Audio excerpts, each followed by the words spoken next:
Hello, can everybody hear me here? Yes.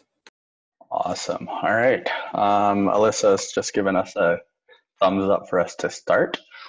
So I think the plan was to give people a little bit more time just to log in. But first of all, thank you for joining me today.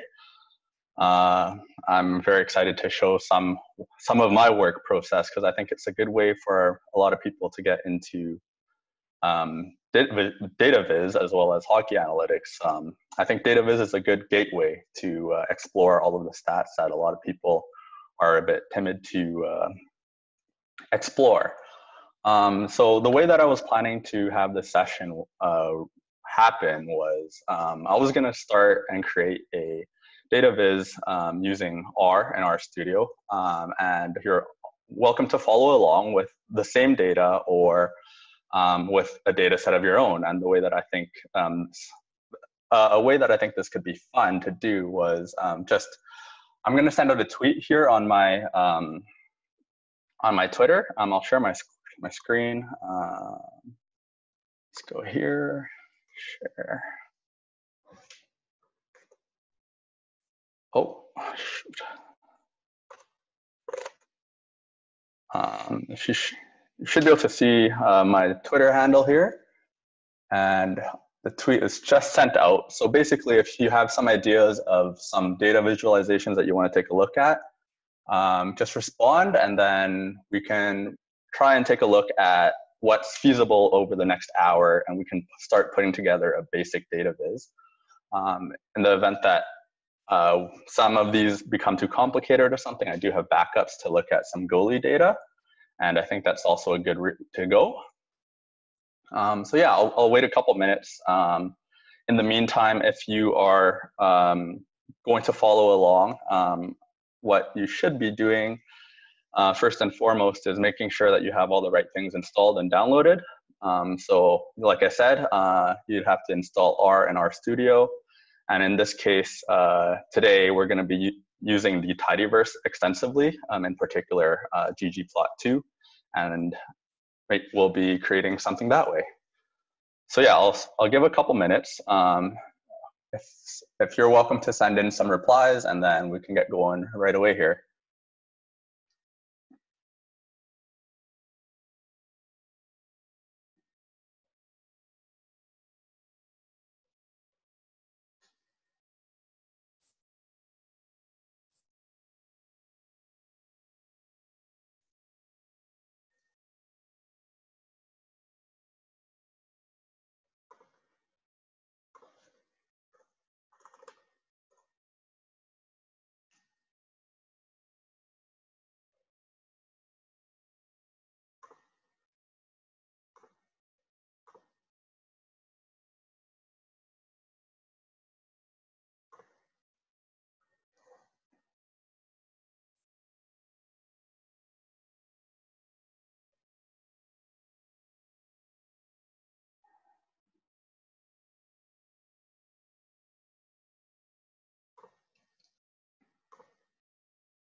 Yeah, so a part of today's process, I think it's important to go over the entire data collection process as well.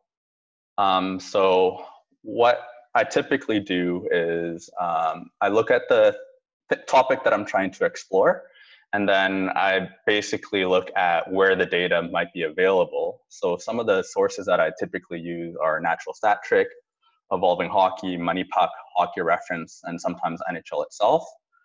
Most of the time, out of those 5 sites, I'm basically able to find the things that I'm looking for, and if not, then it might require a bit more searching in, simply with Google or whatever. But for the most part, I have found that these 5 sites have covered the things that I want to explore personally, and that has worked very well for me in the past, and I'm definitely going to continue it in the future. Yeah, so I think we'll just do some work with based on the Twitter replies here, I think it's probably easiest to stick with what I had in mind in terms of just looking at goalies. And basically, when you get started with the data viz, you should know the type of data that you're working with, and then what data viz actually works well with that type of data. So that basically comes down to knowing what charts you can make and what explains the data in an intuitive way, and lets you create the data viz easily, as well as lets you draw conclusions yourself, as well as for your audience. So one way that I typically do that is I refer to the R graph gallery, and that is a good way to take a look at what types of plots can be made using R in a rapid format. And you can always cross-refer with previous plots that you've made, or you can try something new that you haven't tried before. So I'm just going to share that right now. So if we go to the R graph gallery, basically what we see here is a whole bunch of different types of plots that we can take a look in terms of what data do we really want to explore. And so when we look at goalies, we typically think of their performance over time, or their single game performances, or basically an average stat over the entire span of a season or multiple seasons. So by taking a look at the types of plots that are available, it's a good start to know what can be made. So basically my process here is I look at the types of plots that can be made, and I think about the stats that we want to work with. So in this case today, I think we can look at how two goalies have performed over the course of a season. In this case, I was thinking, I'm a Flames fan, so I was thinking we can do something with David Riddick and Cam Talbot. So with that, I think a good source for goalie data is Natural Stat Trick. And I typically use them quite frequently for goalie data, as well as Evolving Hockey. So if we go to Calgary Flames, or sorry, players, goalies, and we look at just the Flames,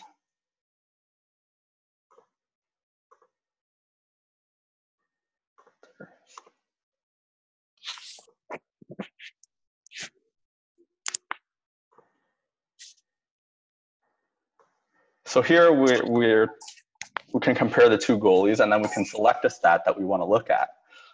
So with the way that Natural Stat Trick presents the data, everything's averaged over the span of the season. In this case, I'm thinking it might be fun to look at games separately. So if we figure out how to do that, did this the other day, but I have to figure that out again real quick. I think if you click on the player, yeah, that should give their game logs. Perfect. All right, so this is a part of my data collection process. So it's important to know where to get your data and how you're going to clean that data up and how you're going to prepare it for use with R. So in this case, I think a stat that we could look at is, if we scroll across all of the available things, I think a good story to tell with the data is something like how David Riddick and Cam Talbot perform in terms of expected goals for and expected goals against. I think expected goals are a powerful stat that can really tell how a goalie performs, especially given how expected goals tells us so much more about how shots are taken by players and how a goalie basically performs. So given that, we can now go into the data cleaning process. So I'll start by looking at 5v5 score and venue adjusted data, and I'll resubmit that, and that should give me all the data that I need to start looking at this data viz. So now we have expected goals for right here, and expected goals against, and obviously the expected goals for percentage. So with that, we can download the CSV, put that into our folder here, and then we can do the same for Cam Talbot. So we'll go back to the previous page and again compare the 5v5 score and venue adjusted data for Cam Talbot.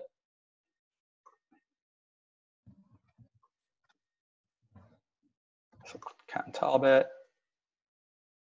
5v5 score and venue adjusted, and then game log here.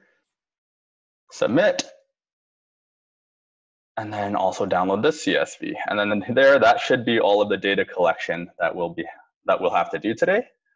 Obviously, you're welcome to look at your own goalies and everything else as well. But now that we have these two goalies, we can start going into the data cleaning process. So here, I'll change my screen share to go over to my other window, if I can figure that out.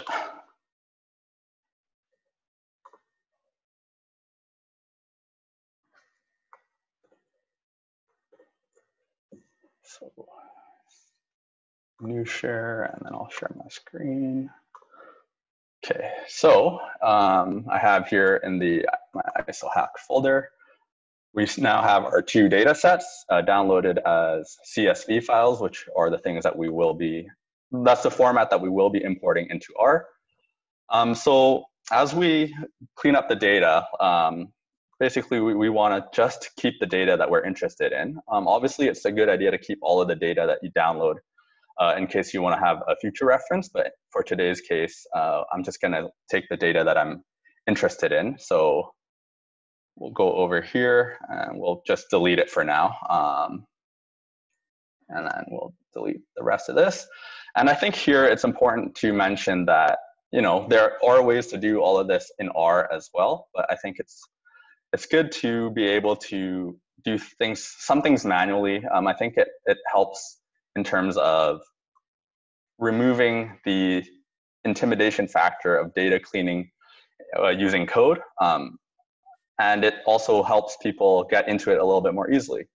So here for Cam Talbot, basically I deleted everything except I'm keeping these three values because I'm not quite sure what I want to look at yet. Maybe I just want to look at expected goals for, maybe I want to look at goals against, or I might just want to look at the percentage. So in this case, we're going to keep all of this.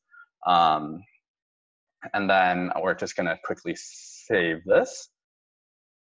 And then we'll do the same for David Riddick. And then normally what I tend to do is I'll create a master CSV for just one data import into R, because I think it keeps things a bit cleaner that way. So here, if I go delete.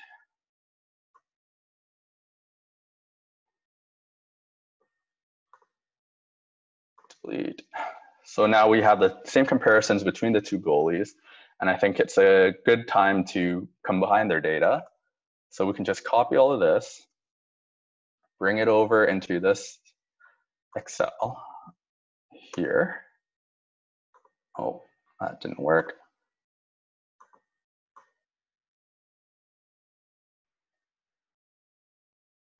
So copy, paste, delete this row because that's redundant.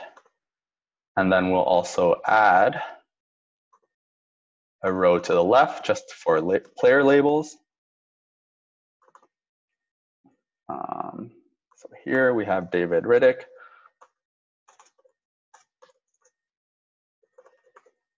And then we can expand that down.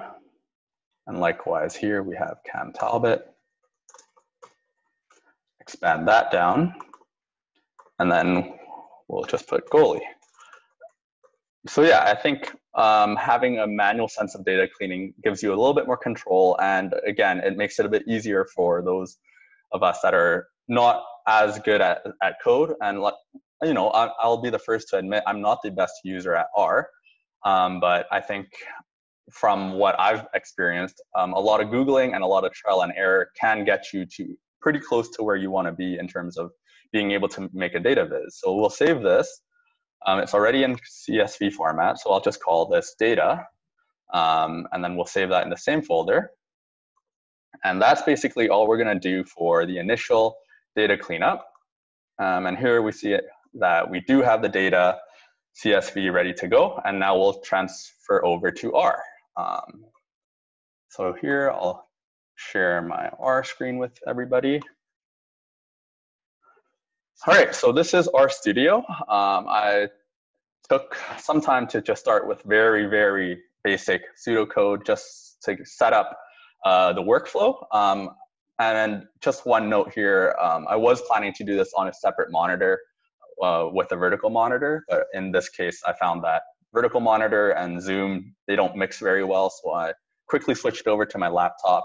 So I was going to show a lot of copy and paste because that is how a lot of my data viz are created. I look at some old code and then I copy what I think is relevant and ignore what I think isn't.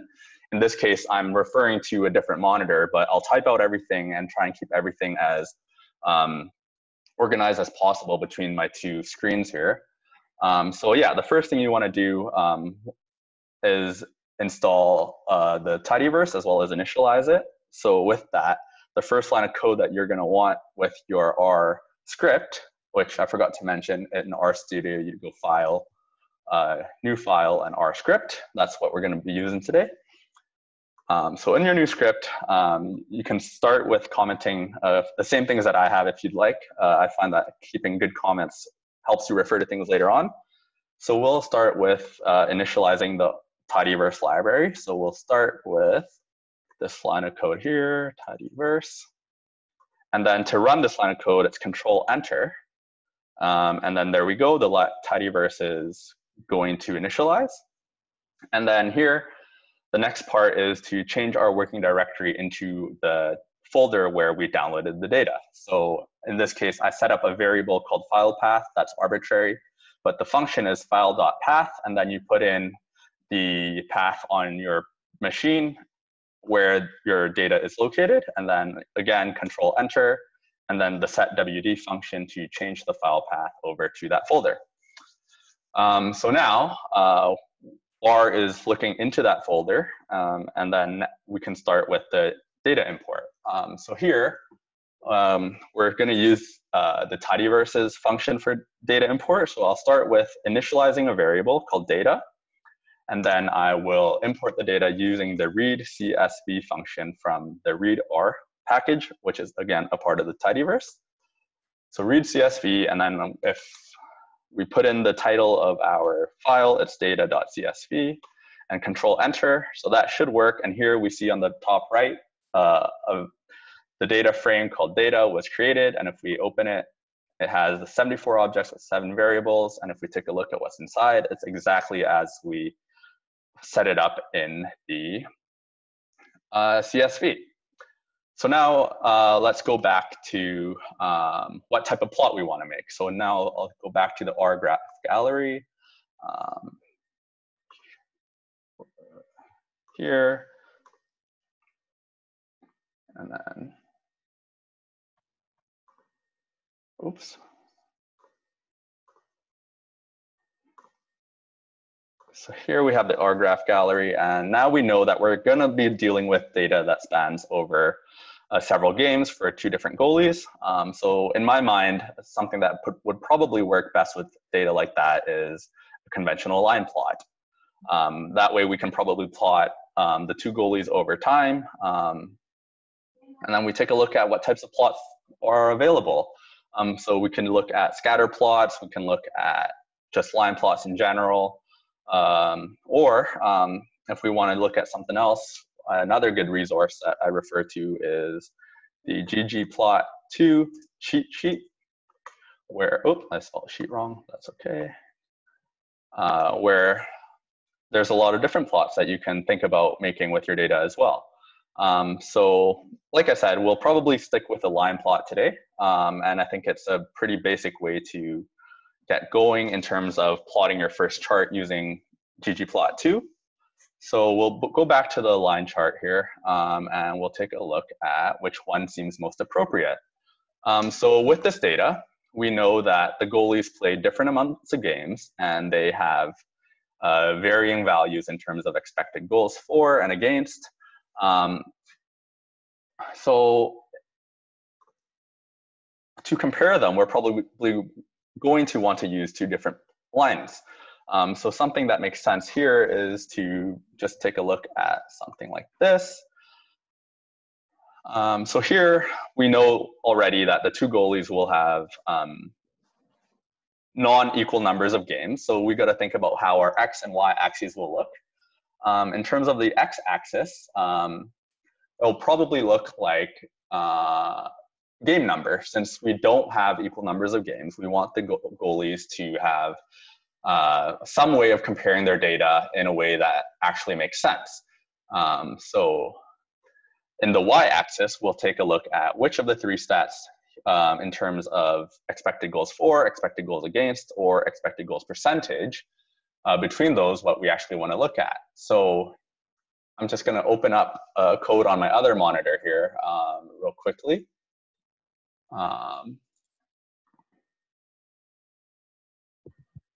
Bill, I don't mean to interrupt, but I don't think we can see your screen. Oh, sorry. Let me quickly open that back to RStudio here. It's a learning curve to share these different programs all at once. Thanks for the heads up there. And also using Zoom is okay. We're back in RStudio. Okay. All right. So I think a good way for us to compare the two goalies is to look at how they perform in terms of expected goals for and expected goals against. So we'll use R to just create a new variable just to look at how their performances differ in terms of do they let in more goals than expected or less goals than expected. So again, now we have our data, so we can start looking at some data cleanup or creating a new variable. So here, I'm going to use a function to create a new variable in the data frame called group by. And here I'm literally just referring to old code from a previous data viz that I made. Actually, maybe we don't need to use group by here. We can just make a new variable under data. So when we work with data frames, if you put a dollar sign after, you can basically go to a specific column. In this case, we're going to make a new statistic. So we're going to look at expected goals for minus expected goals against. So the way that works, actually, now that I think about that, we want to make something valuable out of the data. So I actually previously looked at expected goals against minus actual goals against. In this case, I already deleted that data, which is fine. So we'll actually, I think a good way to do this is just look at their expected goals for percentage. This way, rather than comparing their on-ice performance, we can basically look at the two goalies' workload. Basically, if a goalie has more expected goals percentage against, then we know that on a typical night, this goalie has to work harder to make the saves that they have to make. So here, rather than creating a new variable, we know that we have the data that we want already in our data frame. So we can actually just jump forward to generating the plot. So sorry about that. That was just a little bit of an oversight on my end, but we can easily move forward with creating the initial plot. So I typically just follow a convention in terms of creating a variable for the plot, P1 for plot 1. And then we'll start by looking at the ggplot2 function. So we'll start with ggplot, which initializes the plot. We'll start by looking at data equals, in this case, the data that we're looking at is also named data. And then mapping, which is another way for us to tell ggplot2 what we want for our x and our y. So the way that works is we do mapping equals and then aesthetics. So now we want to input our x and y data. So x, we will probably look at x equals data. And then we want to look at game, I believe. If that's, let's take a look at the data again. If not, we might have to do some data cleanup. And I think, again, I'm showing you my vulnerabilities in terms of not doing everything perfectly the first time. I think it's a good way to learn. Trial and error is always a good way to learn.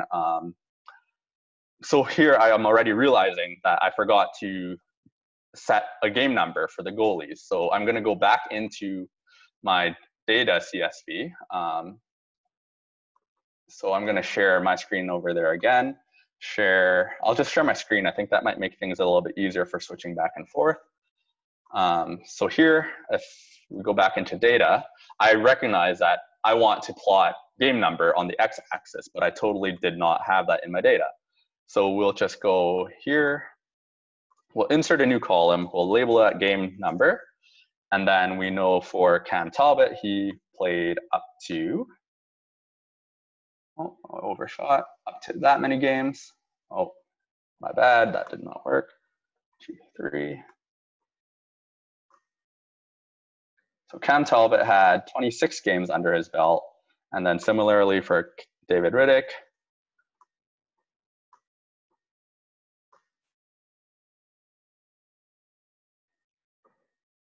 he had 48. So now if we save this data, we'll just re-import that into R. And I think now that I'm sharing my screen fully, switching back and forth the apps should be a little bit smoother. I realized that's probably a better way to go.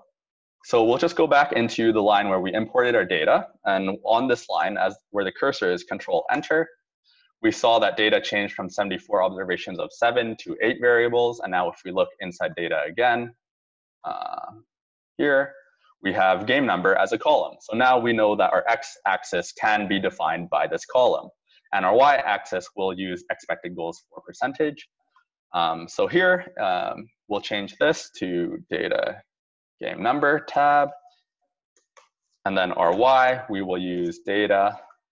And then we want to go to expected goals for percentage.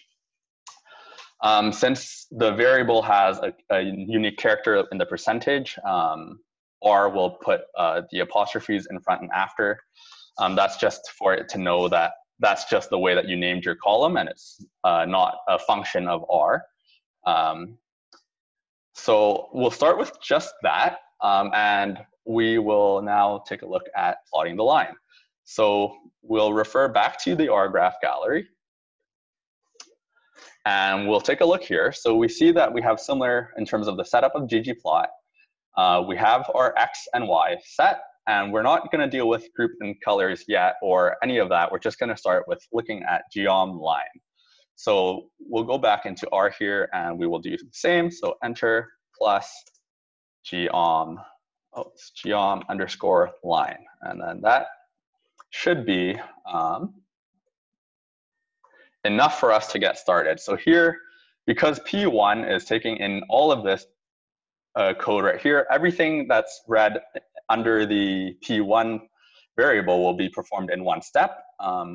And all of the things that we want to do with ggplot, we just continuously use the plus button to add things as we go. So here at this point where my cursor is, if I click Control-Enter, we're already seeing that we have an error. And let's take a look as to why this error occurred.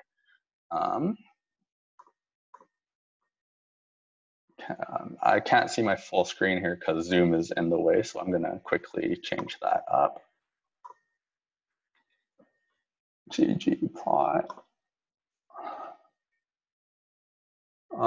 Let's see what went wrong here. Cannot use GG with single argument. Did you accidentally put? Yes, I did. So we'll put this here, and then we'll put that here. So now we see that the P1 variable was populated. And then now, if we want to take a look at what we just created with the plot, we can just do P1, and then here we Control-Enter. That is also not working. Here we go. So this is now looking at the two goalies, and we have a rough plot as to their expected goals for percentage. And we see that only David Riddick's plots were created. So we know that we have to split up the goalies. So we go back into the aesthetics. So we have X and Y, and now we add something new. So what we're going to do here is we're going to add the goalie label. So I'm going to quickly use color, and then I want colors to correspond to the two different goalies. So I'll use data, and then I will do goalie, and because that's the label that we had for goalie. So now if I click Control Enter again, the same plot should be repopulated. But this time the two goalies should be separated by game color, or yeah, by color. And that's exactly what we have here. So right away, we can already make the conclusion that the data is messy. That's the first conclusion. It's with the default scales that were presented, it's not exactly the nicest thing to look at, and there's not a lot of valuable information that came out of this yet. So why don't we try something like playing with our y-axis bounds. So let's take a look. I don't know the code by hand, but what I do is I always Google, right? So just setting up with Google ggplot2 y-axis limits. And I think this is a good way to just get single lines of code that you want as you go in creating your plot. So here the function is ylim. So we'll go back into R, and then we will go back here. We'll do a plus, because we're adding a new component to the plot. So plus, and then we'll do ylim. So what happens if we change this to look at 0 to 100, right? So we'll take a look back as to how we use the ylim function. So here xlim, we just put the number, the smaller number followed by the larger number. So R will do 0 to 100. Since we're looking at percentages, that might be a clearer way for us to know what we're looking at. Is this a good way to clean up the data? Oops, that should say ylim. So we'll replot our plot. And then now, oh, okay, this looks a little bit cleaner. It's not as messy, and we kind of see right away what we're looking at, especially in terms of percentages. I find that going from 0 to 100, it's a little bit more intuitive, and that way we can break down what the data is showing a little bit more obviously. Okay, so now as I'm making a viz, I start to think about decisions in terms of what I want to do next. Do I want to change the way this plot looks aesthetically? Do I want to include a different variable? If we go back into our data, obviously I cleaned up a lot of it, but we have time on ice available as a variable for us. So let's think about how we might want to incorporate time on ice. Again, this is just looking at 5v5 data, so goalies aren't going to have 60 minutes per game, but maybe time on ice is a good thing to include. I don't know that yet, but I'm willing to try. So we'll add a different thing with our plot.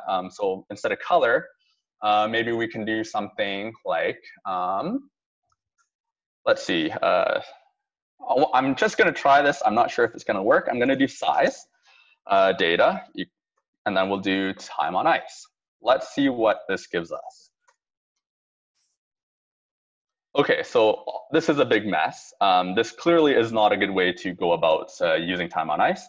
At this point, I'm wondering to myself, is time on ice valuable? Did I delete data that I should have included? So if I take a look at the original data, again, this is all a part of my process. I know I deleted a bunch of rows. Oh, sorry, this is the wrong file.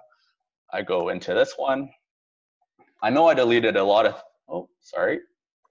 This one, here we go. David Riddick, the game log. This was the initial download from, okay, something's going on with my Excel here. You know what, we'll just go back to natural stat. We'll go here, and then we will open up Cam Talbot. So is there a different variable that we can look at that I think might be valuable in terms of putting that into the plot? And just quickly scanning this, I'm seeing that there's a lot of stats that are percentage-based, or things that describe the types of shots or their on-ice save percentage. Here I'm thinking that, you know what, maybe it's not valuable to include an additional variable. So I'll go back into R, and I will look at removing this variable. And so now size isn't considered. And then we'll remove this comma, and we'll go back to taking a look at this plot. So now we're back to where we started in terms of the two different goalies being plotted with just the lines. Okay, so at this point, I'm thinking, okay, maybe there's a story to tell here. Maybe there is value in looking at how these two goalies compare. So now, let's just say that this is a plot that I am sticking with. Now I want to prepare it aesthetically. So things that I'd like to do, I like to change my theme. So I'll just use one that I typically use.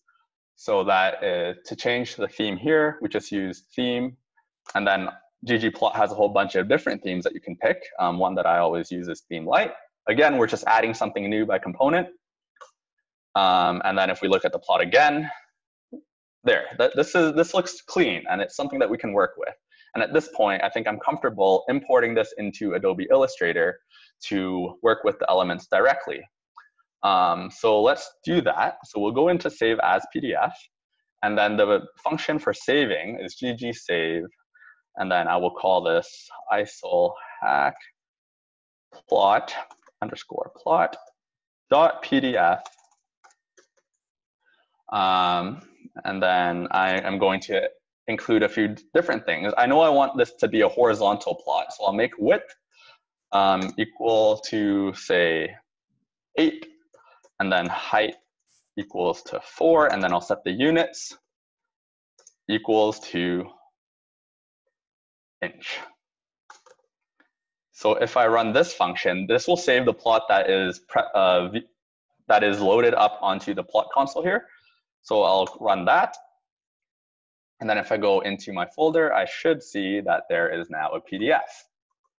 And this says ISOL-HAC plot. I can open that up. And the reason why I use a PDF is I always import it into Adobe Illustrator afterwards. So now if I right click on this, open with Adobe Illustrator, now we can play with the way that the graph actually looks. So here I'm thinking, actually, you know what? Another thing that we can add into our plot, I'm looking at this and I'm realizing, oh, I forgot my title. So I'll go into here and I will add a separate line again. So we'll do labs, and this is a function for us to include the title. So title, we will do David Riddick versus Cam Talbot. Expected goals for percentage, and then we can do 2019, 2020, or 2020. And then we can obviously add more things in the lab. So we'll do comma, and then let me see if I'm doing this right here. Oh, no, we don't need the bracket there. So we have title, and then we'll do subtitle, and then we'll do something that's descriptive, something perhaps comparing the two goalies. You can obviously put whatever you want here, comparing the performances of two goalies. And then we can also add something like a caption. In my caption, I always like to add a little bit of information with respect to where, oh, we're missing an equal sign right there.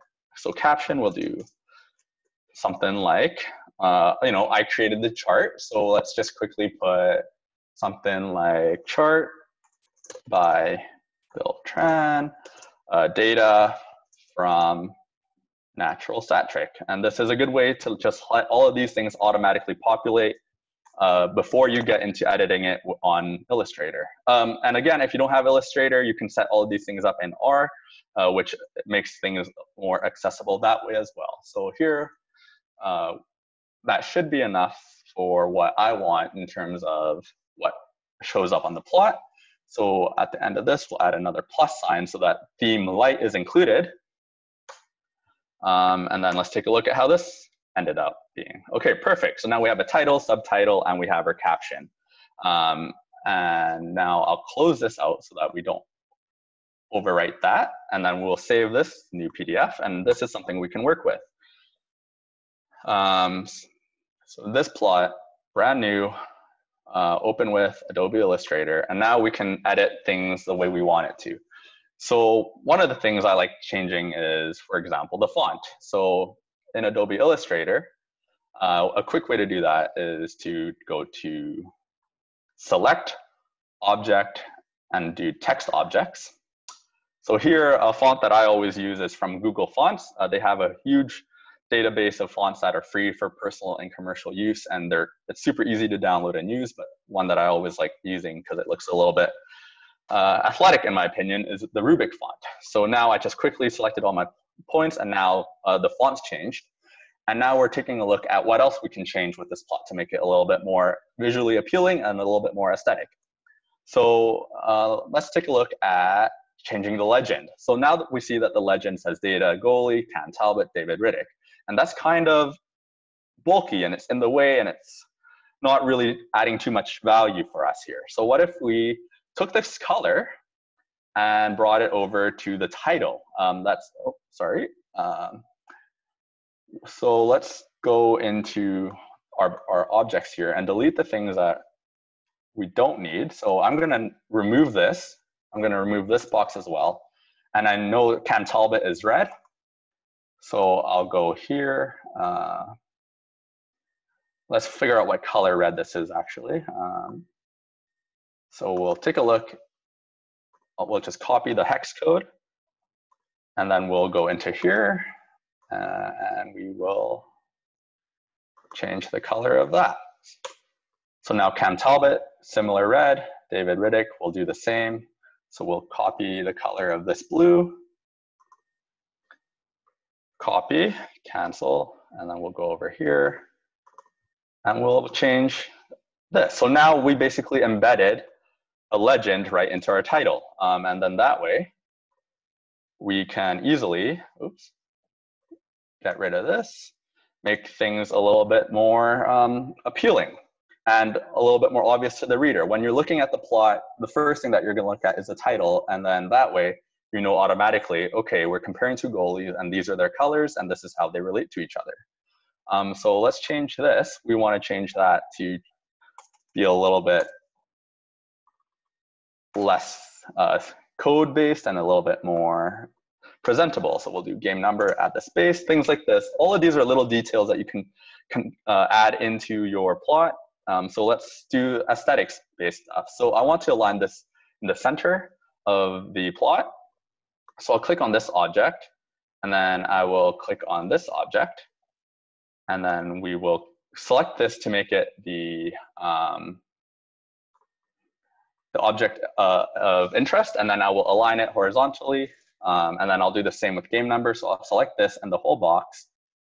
I'll select the box again, and then I will vertically align. So now everything is starting to look a little bit more put together. So maybe I want to move this to the center. Let's take a look at that. Or maybe I want to keep it at the side. So all of these are just design decisions that I can make. So again, we want to select the box of interest. How does that look? I'm thinking, you know what, maybe I want it actually aligned to the right, so I'll do that. Or maybe I want to add a little bit more detail. The beauty of doing this on Illustrator is you can add additional things as you go along. So for example, I might want to include data viz created, or visualization created for ISOL-HAC. So this is just a little detail that I can add, created for ISOL-HAC. Great, so now we have this text object and we want to align it to this main box again and align right. Okay, and now we're looking at our plot and we're saying there's a lot of white space. So on Adobe Illustrator, you can change your artboard by clicking Shift-O, and that just basically changes the dimensions of your plot. So let's just drag this over to something a little bit more manageable, and we'll go back into looking at our plot. Okay, so now we have something that looks pretty much like a complete plot, but maybe there's still things that I want to remove. Like, for example, I'm looking at the grid lines and I'm thinking, you know what, I don't want so many grid lines. I want to simplify this a little bit more. So let's say I want to remove some of these grid lines. So when we import into Illustrator, one thing that does happen are all of these objects are grouped together in a clipping mask. So if you take a look, if I just select this and I move it, everything moves together. So I don't want that to happen. I'm just going to select this and I'm going to right click, release the clipping mask. So now every object is now independently placed. So I want to remove all of the minor grid lines. So I'm just holding down Shift as I select all of these. And now if I just delete, now we only have grid lines for every 10 games rather than every 5. And you know what? This looks clean. Maybe we can do this for the X-axis as well, or sorry, the Y-axis. And so I'm just taking you through my process here in terms of little tweaks that I can make to a chart to make it a little bit more presentable in terms of your own brand or how you want to present the data. And obviously, you want to use these plots to tell your stories so that you can show your friends or your office mates, you know, David Riddick had a harder workload or Cam Talbot had a harder workload. So now we have our almost completed chart. And I'm thinking, you know what other things can we include here to make it a little bit more personal? Maybe we can add some images or some logos. So let's do that. So I'm going to open up a file. Desktop, ISOL-HAC. So if you don't know, I have my own blog called the wincolumn.ca. It's a blog that I founded that focuses on the Calgary Flames, but I also put a lot of data visualizations about the league all over. So let's just copy this logo. So again, this is just a little bit of graphic design aspects in terms of placing something over from one file to another. So let's resize that. So this is down to the branding aspect. Maybe we just want to put this nice and small in the top right. So again, we can select this box as our reference point. So here in the win column, I'm noticing that the objects aren't all together. So I'm just going to select everything, right click, group. So now everything in the logo moves together, and I'm just going to align that to the main box here. Oh, that didn't work right. Let's just do it visually. Something like that. Maybe something like this is exactly where I want to stop. So I'll go File, and then I'll do Save for Web. And then I'll just export this as a PNG. So let's make this a little bit bigger, maybe something like 800. That should be good for Twitter or for your blog post or whatever you want to use it for. So we'll do Save. And we'll save it in the same spot. ISOL-HAC plot. Perfect. So now we go into our folder and we have our final product. This is a plot that we just created using R. Turns out that size is a little bit small. So why don't we go back and change that? File, save for web. Okay, so 800 for the width was a bit small. Let's double that and see how that looks. Save. ISOL-HAC plot, we'll replace that. And now let's see. All right, so this looks a little bit more manageable. And here we have our final product. So here we basically went through the entire process of creating something quick on R by knowing where to look for the data and importing it into R as after we clean up the data, going through steps, trial and error, fixing your code as you go along, Googling things that you don't know, and taking the steps that you want to do to create a product. So let's just go over my slides here just to make sure that everything was covered. So yeah, after we exported the plot and imported it into Illustrator, we changed the font, we did some realigning, and we changed the branding up a little bit to make it a little bit more personal. And let's take a look at some final considerations. So if we go here and we look at the plot, so with the data presentation, what point were we trying to make by comparing expected goals for percentage between the two goalies? I think a good way for us to compare them is looking at workloads. Does that make sense? Are we able to look game by game to see which goalies might have had higher workloads throughout the season? We see that Cam Talbot has a game where he had 75% expected goals for, and we also had a game where he had 25%. So he's seen the extremes, whereas David Riddick is a little bit more tight and a little bit more consistent in terms of how the flames perform in front of him. So can we use this to compare? Yes, we can. Is this the conclusion we're trying to make? At least at this point, yes, that is the conclusion that we're trying to make. And then, yeah, just with acknowledgements, we included that the data came from natural stat trick. Accessibility, I think this chart, some things that I consider for accessibility are color blindness. Between red and blue, there's typically not too big of an issue, but if you're using more colors, making considerations for color blindness can help in terms of making it accessible for all viewers. And then truthfulness, did this data get misconstrued anyway? No, I don't think in this case it did. I think by changing the Y limits from 0 to 100, we're able to show that we're looking at percentages in an intuitive way where people aren't really making guesses into what they're looking at. If we kept it at the original Y limit bounds, where we had 25 to 75, visually that looks like 0 and 100. So an audience might get confused that way. But in this case, I think by changing it from 0 to 100, we're able to look at percentages in a more traditional and intuitive way. And that's basically the final chart that we're able to come up with. So yeah, that's basically my process in terms of how to create a chart with R and using Adobe Illustrator to make it a little bit more personal and a little bit more customized. And over time, I've learned to include a lot of other things with my data visualizations.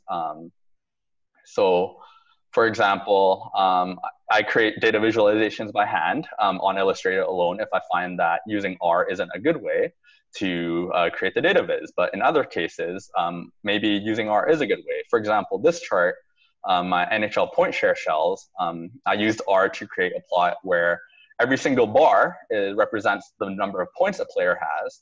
And I wrapped it around a circle to make comparisons between teams a little bit more easily.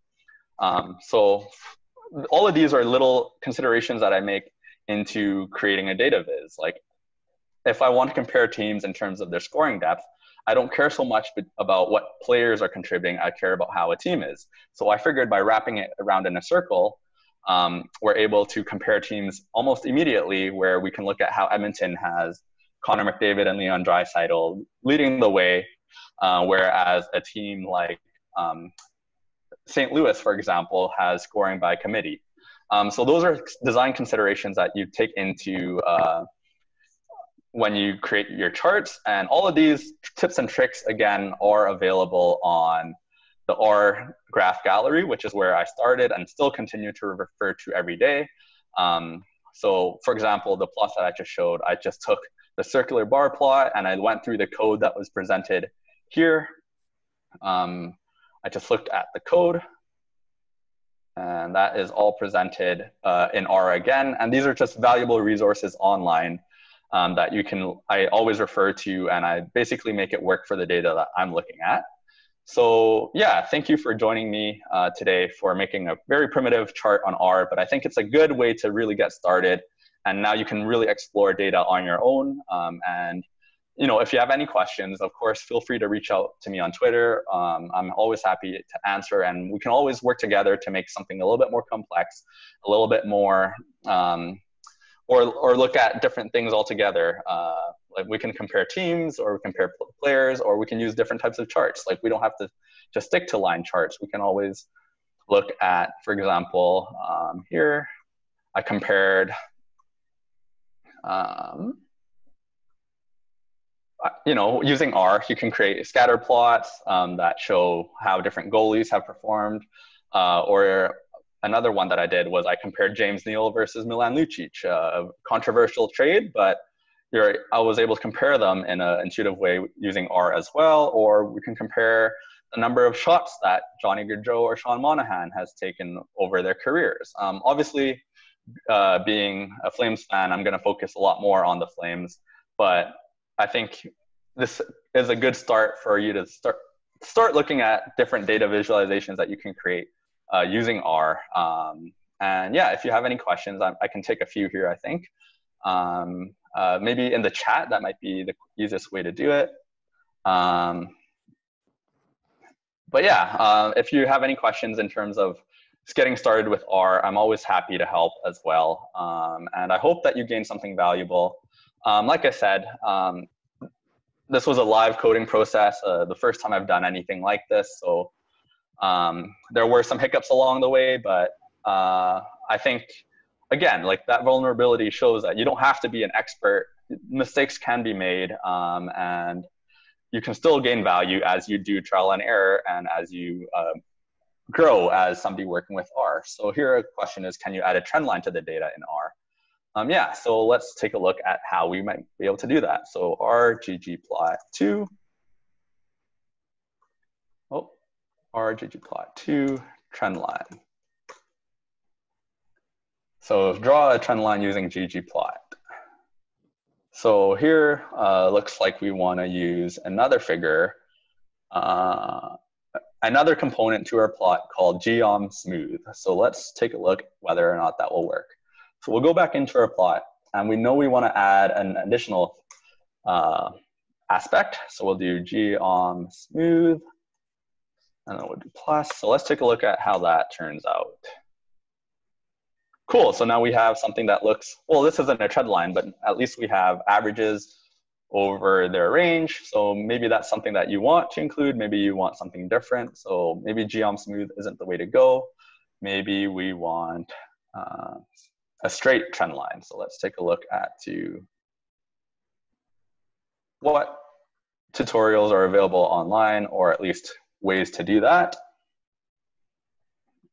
So this is literally my process. I'll go over some Googled questions and see whether or not something makes sense to me, whether or not it's something that I want to include into my plot.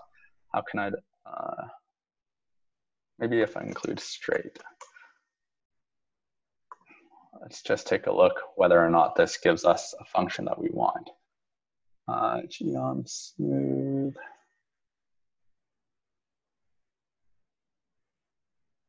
Okay, so if I go into GMSmooth and I do method equals LM, that should give us a linear model rather than method equals LM. Let's take a look as to whether or not this worked. Okay, so this changed the way that the trend line was generated. So we're using a linear model in this case, so the lines are a bit smoother. And yeah, that's basically the process. Like, whatever I want to add, I'll just Google it, and I think it's a good way to really get to know how to use R effectively, because obviously there's a whole bunch of extra code here that's not related to my plot per se, but I can always go through it and take a look as to whether or not I can use it in the future, or whether or not I want to use it on the plot that I'm making immediately. So I'll go back to Zoom here. Yeah, so that's basically my process. And a lot of it is, like I said, trial and error. Don't be afraid to make mistakes, and don't be afraid to Google literally everything line by line, because chances are you will be able to put together something, whether it's basic or you can make it more complicated. But here, just taking a look at this, you know, in less than 30 lines of code, I'm going to change this to make sure my statement is factually correct. In less than 30 lines of code, we were able to create a chart that has some value in it, and we can use that to tell our data-driven stories. And that's my workflow. And yeah, like I said, I hope that you gain something of value. And if you have any further questions, I'm always happy to answer them. So yeah, thanks for joining me today, and thanks to Alyssa for setting this up. You know, we're all in these trying times, but I think hockey is always a great escape for everybody. And yeah, by all means, if you're able to create something on your own, please share it with me. I'm always excited to see what other people create throughout their process. So yeah, that's pretty much it from me. I'll take any more questions on Twitter if you @ me or DM me. No problems there. And I think that's it. I think Alyssa will probably take over soon enough here. Thank you.